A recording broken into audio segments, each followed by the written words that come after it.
So good morning guys. तो चलिए start करते हैं आज के यानी कि 18 अगस्त के इंपॉर्टेंट करंट अफेयर्स को। आज का पहला इंपॉर्टेंट प्रश्न ये रहा आपके सामने। हाल ही में मैत्री सैन्य अभ्यास 2026 का आयोजन ये किस देश में हो रहा है? तो सही उत्तर हो जाएगा थाईलैंड में। देखो आपको पता है मैत्री अभ्यास ये भारत और थाईलैंड के बीच में होता है और इस बार ये इसका 15वां संस्करण है जो अभी 18 अगस्त यानी कि आज ही को शुरू हो रहा है और 31 अगस्त तक ये चलेगा। कहां पर? थाईलैंड में हो रहा है।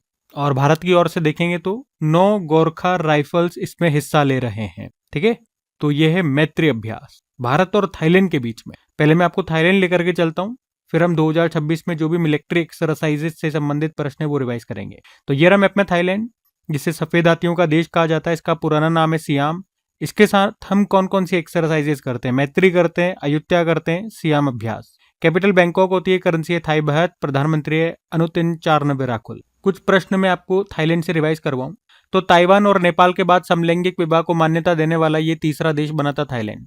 पिछले साल बिम्स्टेक समिट को होस्ट थाईलैंड ने ही किया था, अब बांग्लादेश होस्ट कर रहा है। और वर्ल्ड बैडमिंटन फेडरेशन की जो अध्यक्ष बनी थी खुनयिंग पटामा, वो थाईलैंड से ही है। मिस वर्ल्ड 2025 72वां संस्करण जो कि तेलंगाना में हुआ था उसको जीता था ओपिल सुचाता ने, जो थाईलैंड से ही है। और अभी पहला एशियन लेजेंड्स कप 2026 इसको होस्ट किया थाईलैंड ने ही। और एक ये देखो, अभी पहली बार जो ICC women's emerging nations trophy 2025 का आयोजन हुआ था थाईलैंड में हुआ था, जिसको थाईलैंड ने जीता यूएई को हरा के। और दूसरा women's Asia cup rising stars 2026 का आयोजन ये भी हुआ था बैंकॉक थाईलैंड में ही। इसको जीता था इंडिया ए टीम ने, बांग्लादेश ए टीम को हराया था। और अभी इन सीतु अभ्यास ये भी भारत थाईलैंड के बीच में हुआ था। कहां पर? हिंद महासागर क्षेत्र में मलक्का जल संधि के आसपास। और 2000 साल पुरानी ब्राह्मी लिपि वाली सोने की अंगूठियां कहां पर खोजी गई थी? तो भी आंसर होगा थाईलैंड में। ठीक है, अब मिलिट्री एक्सरसाइज वाला प्रश्न है, तो चलो 2026 की सारी मिलिट्री एक्सरसाइजेज हम रिवाइज करते हैं। एक धर्मागार्जन अभ्यास हमने पढ़ा था, भारत जापान के बीच में होता है, उत्तराखंड के चौबटिया में हुआ। कलारी लीप अभ्यास इंडियन एयरफोर्स ने आयोजन किया था लक्षद्वीप और मिनिकॉय द्वीप समूह में। अग्निवर्षा अभ्यास भारतीय सेना ने आयोजन किया था राजस्थान के पोखरण फील्ड फायरिंग रेंज में। वज्र प्रहार अभ्यास भारत अमेरिका के बीच में हुआ हिमाचल प्रदेश के बकलो में। वज्रघात अभ्यास भारतीय सेना ने आयोजन किया था राजस्थान में। लामितिया अभ्यास भारत सेशल्स के बीच में हुआ सेशल्स में। इन सीतु अभ्यास भारत थाईलैंड के बीच में हुआ, हमने देख ही लिया, हिंद महासागर क्षेत्र में मलक्का जल संधि के आसपास। मिलान अभ्यास का आयोजन भारतीय नौसेना ने किया था, जो कि एक द्विवार्षिक बहुराष्ट्रीय अभ्यास है। कहां पर हुआ? विशाखापट्टनम में। वायु शक्ति अभ्यास भारतीय वायुसेना ने आयोजन किया था राजस्थान में। सागर कवच मॉक ड्रिल भारतीय तटरक्षक बलों ने इसका आयोजन किया माहे और केरल के तटों पर। उसके अलावा सी ड्रैगन अभ्यास अमेरिकी नौसेना ने इसका आयोजन किया, बहुराष्ट्रीय अभ्यास है गुआम क्षेत्र में। अमुक ज्वाला सैन्य अभ्यास भारतीय सेना ने आयोजन किया था Babina field firing range UP में। काकाडू अभ्यास आयोजन ऑस्ट्रेलिया ने किया था, ऑस्ट्रेलिया में ही, बहुराष्ट्रीय अभ्यास है, भारत की तरफ से आईएनएस नीलगिरी गया था। शक्ति द्वीप अभ्यास इसका आयोजन अंडमान और निकोबार कमान ने किया था, जो कि एक ट्राई सर्विस एक्सरसाइज है। कहां? अंडमान और निकोबार द्वीप समूह में। साइक्लोन अभ्यास का आयोजन भारत इजिप्ट के बीच में हुआ, इजिप्ट में। ब्रह्मास्त्र युद्ध अभ्यास भारतीय सेना ने आयोजन किया राजस्थान में। डस्टलिक अभ्यास का आयोजन भारत उज्बेकिस्तान के बीच में हुआ, उज्बेकिस्तान में। प्रगति अभ्यास आयोजन इसका इंडियन आर्मी ने किया, मेघालय के उमरोई में। सिनबेक्स अभ्यास भारत और कंबोडिया के बीच में हुआ, ये दूसरा संस्करण था कंबोडिया में।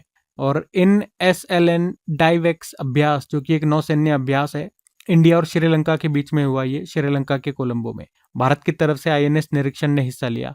उसके अलावा वरुण अभ्यास भारत फ्रांस के बीच में हुआ, अरब सागर में। खान क्वेस्ट अभ्यास इसका आयोजन मंगोलिया ने किया, मंगोलिया की कैपिटल उलन बटोर में, बहुराष्ट्रीय अभ्यास है। रिम्पेक अभ्यास ये दुनिया का सबसे बड़ा अंतरराष्ट्रीय नौसैनिक अभ्यास है, जिसका आयोजन करता है अमेरिका। कई देश हिस्सा लेते हैं, भारत भी लेता है। अभी हवाई और उसके आसपास के प्रशांत महासागर क्षेत्र में हुआ। EOD यानी कि एक्सप्लोजिव ऑर्डिनेंस डिस्पोजल एक्सरसाइज, ये भारत और अमेरिका की नौसेनाओं के बीच में हुआ था, केरल के कोच्चि में। उदार शक्ति अभ्यास भारत मलेशिया के बीच में हुआ, अभी ये मलेशिया में ही। ठीक है, तो 2026 के हैं ये सारे एक्सरसाइज से संबंधित प्रश्न जो हमने रिवाइज करे, ध्यान में रखना। अगला प्रश्न देखते हैं। फिर अगले में पूछ रहे हैं, हाल ही में शतरंज ई स्पोर्ट्स वर्ल्ड कप का दूसरा संस्करण कहां पर आयोजित हुआ? तो आंसर होगा फ्रांस में। तो शतरंज का ई स्पोर्ट्स वर्ल्ड कप 2026 इसका आयोजन अभी हुआ, जो कि इस ई स्पोर्ट्स वर्ल्ड कप 2026 का ये तीसरा संस्करण था। अच्छा, हुआ कहाँ पे? पेरिस फ्रांस में हुआ। और ये पहली बार है जब इसका आयोजन सऊदी अरब से बाहर हुआ है। इसके पहले जो 2 संस्करण हुए थे वो रियाद सऊदी अरब में हुए और अभी ये कब से कब तक हुआ, 11 से लेके 15 अगस्त तक हुआ।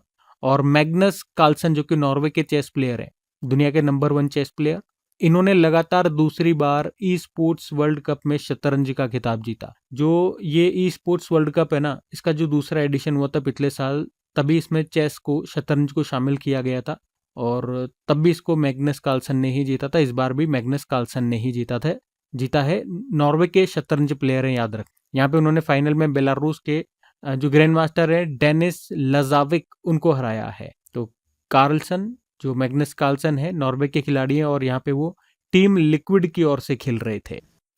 अच्छा, यहाँ पे ये पहला संस्करण लिखा हुआ है, ये हुआ था 2025 में। तो ये मत सोचना मैंने तो अभी तीसरा कहा है 2026 वाला, और 2025 को मैंने दूसरा संस्करण कहा था। यहाँ पे शतरंज के हिसाब से बात कर रहा है। ये शतरंज का तो पहला एडिशन ही था जो पिछली बार हुआ था। इस बार ये शतरंज का दूसरा एडिशन है क्योंकि इसके दूसरे एडिशन में ही शतरंज को शामिल किया गया था, तो उस हिसाब से यहाँ बात की गई है। चेस की बात कर लें कुछ। हमारे पहले ग्रैंड मास्टर कौन है? विश्वनाथन आनंद है, लाइटनिंग किड ऑफ इंडिया के नाम से उनको जानते हैं।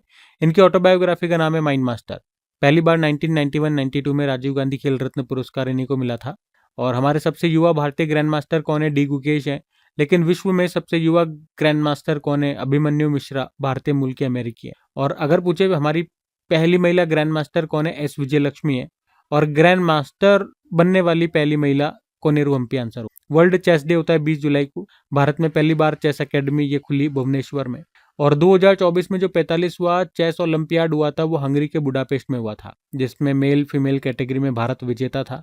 अब 2026 में 46वां फिडे शतरंज ओलंपियाड होगा ताशकंद उज्बेकिस्तान में। कुछ और प्रश्न देखें तो ये देखो, फिडे चेस वर्ल्ड कप 2025 में हुआ था, ये भारत में हुआ था गोवा में, जो कि 11वां एडिशन था। किसने जीता? जावोकर सिंदारोव ने, जो कि उज्बेकिस्तान के प्लेयर हैं। उसके अलावा R Vaishali candidates chess tournament जीतने वाली पहली भारतीय महिला बनी।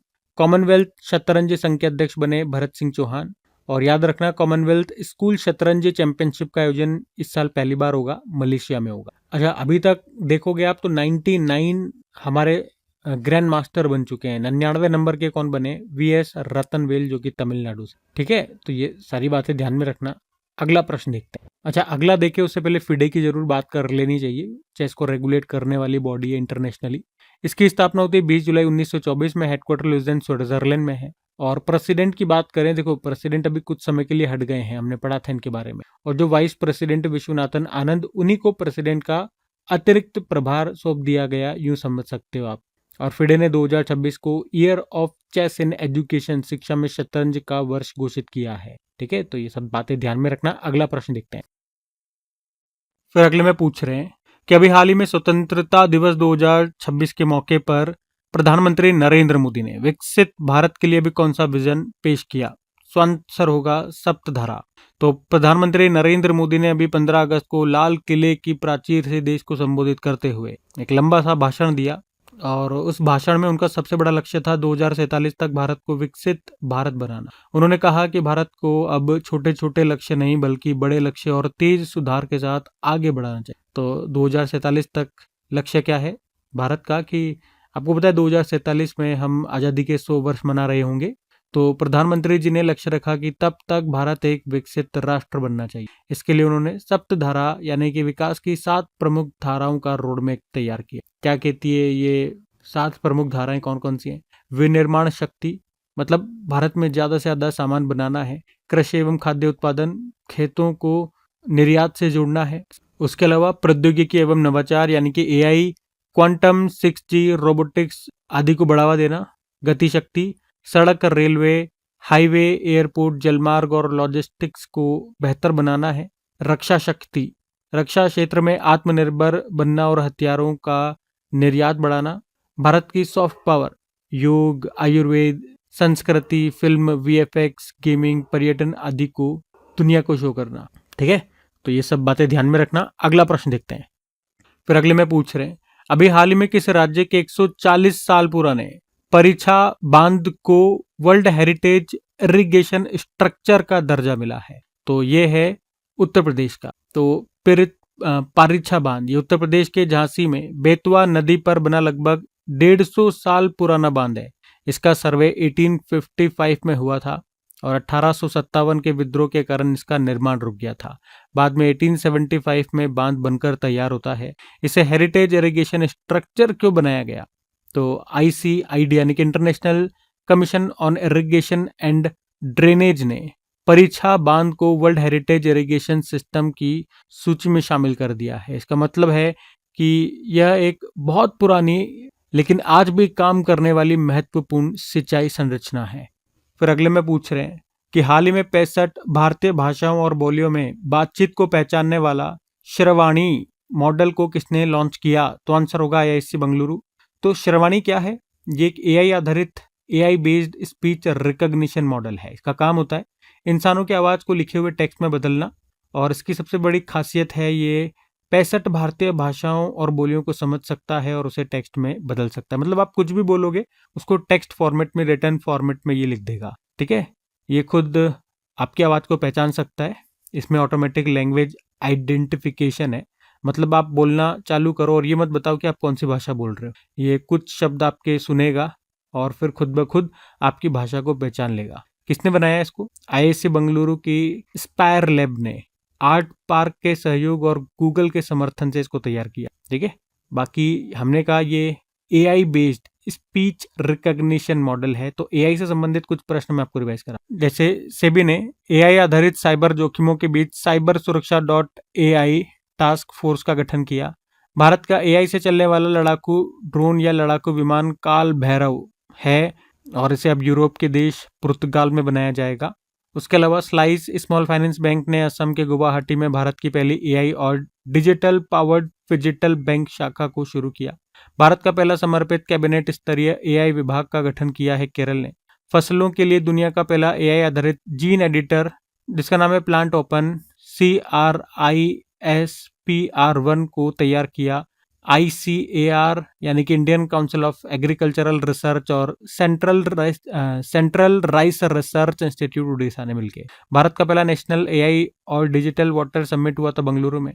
चंडीगढ़ यूनिवर्सिटी ने इंडिया इंटेल के सहयोग से इंडिया AI डेटा लैब शुरू किया। ऐसा करने वाला ये भारत का पहला निजी विश्वविद्यालय बन गया। और अगर बात करें कि अभी मेटा रिलायंस इंडस्ट्रीज ये मिलकर भारत का पहला AI सक्षम डेटा सेंटर कहां पर स्थापित करेंगे? जामनगर गुजरात में। और याद रखना भारत का 130वां यूनिकॉर्न ये बना था सर्वम AI जिसका मुख्यालय है बेंगलुरु में। AI गवर्नेंस पर पहला UN ग्लोबल डायलॉग का आयोजन हुआ था जेनेवा स्विट्जरलैंड में। भारत का पहला सरकारी AI विश्वविद्यालय किस राज्य में स्थापित होगा? कर्नाटक में। और चीन के द्वारा शुरू किए गए वर्ल्ड AI कॉपरेशन ऑर्गेनाइजेशन का मुख्यालय है शंघाई चीन में। अच्छा, AI का गॉडफादर कहा जाता है जेफरी हिंटन को और AI का फादर कौन है? John McCarthy. ठीक है, तो ये सब बातें ध्यान में रखना। अगला प्रश्न देखते हैं। फिर अगले में पूछ रहे हैं हाल ही में 54 देशों की यात्रा करने वाली सूर्यपथ तिरंगा ग्लोबल रिले कहां पर शुरू हुई है? तो आंसर होगा फिजी। तो ये सूर्यपथ तिरंगा ग्लोबल रिले है और अभी भारत के 80वें स्वतंत्रता दिवस के अवसर पर इसको शुरू किया गया। एक तरह का ये खास अभियान है। इसमें भारत का तिरंगा फिजी देश से लेकर अमेरिका तक अलग अलग देशों में भारतीय दूतावासों और वाणिज्य दूतावासों पर फहराया गया। अभियान की शुरुआत फिजी देश से हुई थी। तिरंगा 54 देशों से होकर गुजरा। यह यात्रा अलग अलग टाइम जोन में आगे बढ़ी और इसका विचार उगते सूरज की दिशा में पूर्व से पश्चिम की ओर यात्रा को दिखाना था। और अभियान की शुरुआत तो फिजी देश से हुई, लेकिन इस अभियान का समापन हुआ सैन फ्रांसिस्को अमेरिका में। यह अभियान हर घर तिरंगा 2026 का हिस्सा था। इसका उद्देश्य था विदेशों में रहने वाले भारतीयों को भी स्वतंत्रता दिवस के सामूहिक उत्सव से इस अभियान में भारत की एकता, राष्ट्रीय गौरव और साझा विरासत का संदेश दिया। इसे वासुदेव कुटुंबकम यानी कि पूरी दुनिया एक परिवार है की भावना से भी जोड़ा गया। इस दौरान वंदे मातरम की 150वीं वर्षगांठ की भी जश्न मनाया गया। ठीक है, ये ध्यान में रखना। अगला देखते हैं प्रश्न। फिर अगले में पूछ रहे हैं अभी हाल ही में भारी उद्योग मंत्रालय के आंकड़ों के अनुसार सबसे ज्यादा वाहन चार्जिंग स्टेशन किस राज्य में है? तो सही उत्तर होगा महाराष्ट्र। अच्छा, इसके मंत्री कौन है भारी उद्योग मंत्रालय के? तो HD कुमारस्वामी। अभी इसी मंत्रालय ने कुछ डेटा जारी किया और उसमें बताया गया कि अभी 29 जुलाई 2026 तक भारत में total 52,718 electric vehicle charging station लगाए जा चुके हैं और सबसे ज्यादा महाराष्ट्र में है 6,985 स्टेशन, और दूसरे स्थान पे कर्नाटक है 6,805 स्टेशन। दोनों के बीच में अंतर भी देखो कितना कम है, 180 स्टेशनों का अंतर है। तो सबसे ज्यादा महाराष्ट्र में, फिर कर्नाटक में आपको देखने को। इलेक्ट्रिक व्हीकल से आपको याद दिलाऊं, पीएम ई ड्राइव स्कीम, इस स्कीम को जो इलेक्ट्रिक व्हीकल्स है उनको बढ़ावा देने के लिए शुरू की थी हैवी इंडस्ट्री मिनिस्ट्री ने ही। और आपको याद होगा इसे शुरू किया गया था 29 सितंबर 2024, और अभी भारत सरकार ने इस योजना को 2 सालों के लिए आगे और बढ़ा दिया। मतलब ये 2026 में खत्म होने वाली थी, लेकिन अब इसे बढ़ा के 2028 तक कर दिया। उसके अलावा भारत से ईवी एक्सपोर्ट करने वाली पहली एमएनसी कंपनी बनी थी सिट्रियन की कार आती है वो। वर्ल्ड इलेक्ट्रिक व्हीकल डे कब होता है? 9 सितंबर को। रॉयल एनफील्ड ने किस नाम से अपना इलेक्ट्रिक व्हीकल ब्रांड लॉन्च किया? Flying flea. भारत की पहले इलेक्ट्रिक एयर टैक्सी का अनावरण ये किया गया, उसका नाम है शून्य। बंगलुरु की एक एरोस्पेस स्टार्टअप कंपनी सरला उसने बनाया। पहला इंडिया इलेक्ट्रिक मोबिलिटी इंडेक्स को जारी किया नीति आयोग ने। वियतनाम की इलेक्ट्रिक व्हीकल निर्माता विनफास्ट ये भारत में अपना पहला प्लांट शुरू कहां पर करेगी? तमिलनाडु के तुतुकुड़ी में। प्रधानमंत्री नरेंद्र मोदी ने गुजरात के हंसलपुर में मारुति सुजुकी की ई विटारा को एक्सपोर्ट करने के लिए लॉन्च किया था। अभी ये मारुति की पहले इलेक्ट्रिक कार है। ई मोबिलिटी को बढ़ावा देने के लिए दिल्ली सरकार ने किसके सहयोग से दोस्ती पहल शुरू की? तो आंसर होगा ओस्लो, नॉर्वे की कैपिटल है ओस्लो। भारत का पहला commercial electric truck battery swapping एवं चार्जिंग स्टेशन कहां पर स्थापित किया गया? Sonipat Haryana. Bharat heavy electricals limited और national payment corporation of India ने मिलकर यूनिफाइड भारत ई चार्ज नाम का एक नया प्लेटफॉर्म बनाया है। तो इलेक्ट्रिक व्हीकल से ये सारे संबंधित प्रश्न ध्यान में रखना। अगला प्रश्न देखते हैं। फिर अगले में पूछ रहे हैं कि ओणम ये किस राज्य का सबसे प्रसिद्ध त्योहार है जो अभी हाल ही में मनाया गया? तो आंसर होगा केरल का है। ओणम केरल का सबसे प्रसिद्ध त्योहार है। इसे मुख्य रूप से मलयाली लोग मनाते हैं। यह आप कहोगे एक साथ फसल का त्योहार और मलयाली नववर्ष के रूप में मनाया जाता है इसको। ये 10 दिनों तक मनाया जाता है। मलयालम कैलेंडर के चिंगम महीने में यह आता है।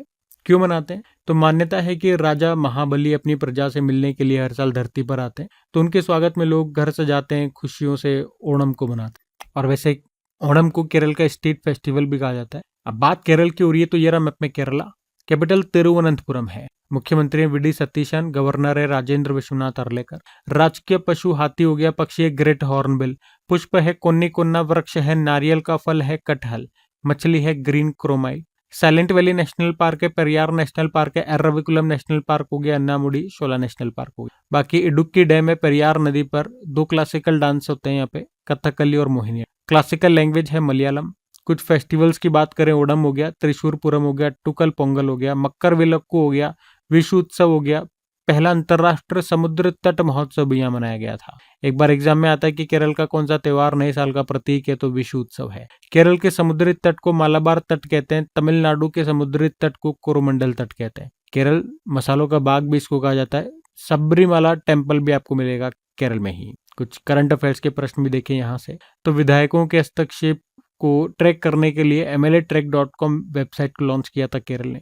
कोच्चि स्थित भवसागर केंद्र को भारत का पहला गहरे समुद्री जीवों का राष्ट्रीय भंडार नामित किया गया। और केरल का शहर है वर्कला। ये संयुक्त राष्ट्र के द्वारा चलाई जा रही अंतरराष्ट्रीय पहल 20 सिटीज टुवर्ड्स जीरो वेस्ट में ये शामिल रहेंगे। और एन अलीम यूसुफ जो केरल से हैं, अभी world wide fund for nature की तरफ से नेशनल अवार्ड इनको मिला था। भारत का पहला समर्पित कैबिनेट स्तरीय AI विभाग का गठन किया केरल ने। मेडिकल आर्किव्स म्यूजियम ये केरल का पहला निजी मेडिकल म्यूजियम है, जैसे तिरुवनंतपुरम में बनाया गया। केरल सरकार ने सरकारी दफ्तरों में रिश्वतखोरी यानी कि घूस को खत्म करने के लिए प्रोजेक्ट जीरो नाम से एक नई पहल शुरू की। भारत का पहला न्यायपालिका एकीकृत वन्यजीव अपराध प्रबंधन सिस्टम हॉक इसको भी लॉन्च किया केरल ने। महिलाओं और ट्रांसजेंडर लोगों के लिए मुफ्त बस यात्रा के लिए प्रियदर्शनी योजना यहाँ शुरू होती है। साइबर फाइनेंशियल फ्रॉड से निपटने के लिए आरबीआई ने आरबीआई रिलेथॉन 2026 का आयोजन कहां पर किया? तो आंसर होगा केरला में ही। बाकी आपको याद होगा ST/SC महिलाओं के सशक्तिकरण के लिए दक्षायणी योजना भी यहाँ शुरू हुई। और केरल की अंतरिक्ष स्टार्टअप कंपनी है Hex20, इसने अपना दूसरा सैटेलाइट कोयो सफलतापूर्वक लॉन्च कर दिया।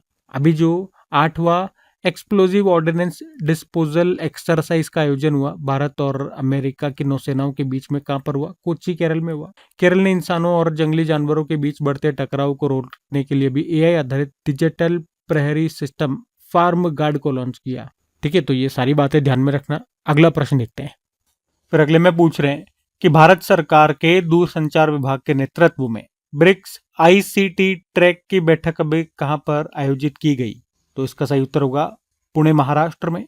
तो आपको पता है इस साल भारत जो है ब्रिक्स की अध्यक्षता कर रहा है और इसी के तहत अभी दूरसंचार विभाग इसने 17 से लेकर 21 अगस्त तक पुणे में ब्रिक्स आईसीटी ट्रैक की बैठक का आयोजन किया। आईसीटी मतलब इंफॉर्मेशन एंड कम्युनिकेशन टेक्नोलॉजी, जिसका मुख्य उद्देश्य है ब्रिक्स देशों के बीच टेक्नोलॉजी और डिजिटल क्षेत्र में सहयोग बढ़ाना। ब्रिक्स की बात करें तो इसकी देखो शुरुआत 2001 में हुई थी, जब इसमें 4 देश थे, ब्राजील, रशिया, इंडिया, चाइना। फिर 2010 में साउथ अफ्रीका इसमें शामिल हुआ तो ये बन गया ब्रिक्स। पहली बैठक इसकी 2009 में हुई थी येकिंतबर्ग, रशिया में। पिछले वर्ष जो इसकी बैठक हुई थी वो 17वें नंबर की थी, होस्ट किया था ब्राजील ने। इस साल इसकी 18वीं जो समिट है उसको भारत होस्ट कर रहा है और इसमें भारत के शेरपा हैं सुधाकर दलेला। उसके अलावा आपको बता दो भारत चौथी बार ब्रिक्स की अध्यक्षता कर रहा है। इससे पहले 2012, 2016, 2021 में भी कर चुका है। और थीम क्या है? लचीलापन, नवाचार, सहयोग और स्थिरता के लिए निर्माण, building for resilience, innovation, collaboration and sustainability. इस बार ब्रिक्स की जो भी बैठकें हुई हैं वो मैं आपको रिवाइज करवाऊं तो ब्रिक्स कृषि सम्मेलन का आयोजन हुआ इंदौर में, ब्रिक्स संस्कृति कार्य समूह की दूसरी बैठक हुई वाराणसी में, ब्रिक्स देशों के आपदा जोखिम न्यूनीकरण कार्य समूह की दूसरी तकनीकी बैठक हुई पूरी उड़ीसा में, और ब्रिक्स ऊर्जा मंत्रियों की बैठक हुई गुरुग्राम, हरियाणा में, ब्रिक्स पर्यटन कार्य समूह की दूसरी बैठक हुई जयपुर में, रोजगार कार्य समूह की दूसरी बैठक हुई तिरुवनंतपुरम में, ब्रिक्स अंतरिक्ष एजेंसियों के प्रमुखों की बैठक हुई बेंगलुरु में, ब्रिक्स एंटी ड्रग एजेंसियों की बैठक हुई अभी गुवाहाटी, असम में, और ब्रिक्स महिला कार्य समूह की अभी जो दो दिवसीय बैठक हुई थी कोच्चि, केरल में। 12वां ब्रिक्स श्रम और रोजगार मंत्रियों की बैठक हुई हैदराबाद में। 16वें ब्रिक्स स्वास्थ्य मंत्रियों की बैठक हुई चंडीगढ़ में, और ओशनिक और पोलर साइंस एंड टेक्नोलॉजी पर 8वें ब्रिक्स वर्किंग ग्रुप की बैठक हुई अभी गोवा में, और ब्रिक्स वेव बाजार जो कि एक अंतरराष्ट्रीय बिजनेस और नेटवर्किंग कार्यक्रम है जिसका आयोजन अभी हुआ था मुंबई में। ठीक है, ये सब बातें ध्यान में रखना। बाकी ये थी आज की हमारी करंट अफेयर्स की क्लास। कमेंट करके जरूर बताना चाहिए आपको कैसा लगा। अच्छा लगे तो प्लीज इसे अपने दोस्तों के साथ में स्टडी ग्रुप में शेयर जरूर करना। वीडियो को लाइक नहीं करा तो लाइक कर देना। और बाकी क्लास की पीडीएफ और प्रैक्टिस के लिए जो इसकी क्विज है, जो मॉक टेस्ट है, वो आपको मिल जाएगा क्रैक एग्जाम एप्लीकेशन में, जिसका लिंक नीचे डिस्क्रिप्शन बॉक्स में। बाकी चलो अभी कल के करंट अफेयर्स का हम क्विक रिविजन कर लेते हैं और सेशन एंड करते हैं। तो कल पहला प्रश्न पूछा था, अभी संध्या किरण कैशलेस स्वास्थ्य सेवा योजना किस राज्य सरकार ने अभी इसको मंजूरी दे दी? तो आंसर होगा कर्नाटक। फिर अगले में पूछ रहे हैं अभी किस देश के पूर्व प्रधानमंत्री जू रोंगजी का निधन हो गया 97 वर्ष की आयु में? तो आंसर होगा चीन के थे ये पूर्व प्रधानमंत्री। और कॉमनवेल्थ फेंसिंग चैंपियनशिप 2026 में भारत ने टोटल कितने मेडल जीते? 35 मेडल जीते। लागोस नाइजीरिया में हुआ था ये। FIH हॉकी वर्ल्ड कप 2026 का आयोजन कहाँ पे किया जा रहा है? बेल्जियम और नीदरलैंड में हो रहा है ये। और पहली multinational multi domain attack drone task force Falcon strike की घोषणा की अमेरिका ने। और भारत ने रिस्टोरेटिव हेल्थ केयर की थीम पर आधारित हैकाथॉन किसकी साझेदारी में आयोजित किया? तो आंसर होगा इजराइल। और कोचिन शिपयार्ड लिमिटेड ने किस देश की कंपनी HS शिफार्ट्स को दूसरा HS इको फ्रेटर MPV जहाज MS मारिया सौंपा है बना करके? तो आंसर होगा जर्मनी का ये। और चर्चा में रही भारत की पहली किसी ब्रांड के नाम पर रखी गई स्प्राइट तेजस एक्सप्रेस का संबंध किस रेल मार्ग से है? लखनऊ और दिल्ली। और प्रधानमंत्री गरीब कल्याण अन्न योजना के तहत CBDC आधारित DBT सेवा शुरू करने वाला पहला यूनियन टेरिटरी कौन सा बना? तो आंसर होगा चंडीगढ़। और केंद्र सरकार ने container manufacturing assistance scheme CMAS के लिए कितना बजट मंजूर किया? तो आंसर होगा 10,000 करोड़ रुपए। बाकी चलो कल का भी होमवर्क प्रश्न देखते हैं और सेशन एंड करते हैं। फिर कल पूछा था अभी संयुक्त सैन्य अभ्यास से शक्ति द्वीप, इसका आयोजन कहां पर किया गया? तो आंसर होगा अंडमान निकोबार आइलैंड में। ठीक है, आप सभी ने प्रश्न का बिल्कुल सही उत्तर दिया। अब ये रात का आपका होमवर्क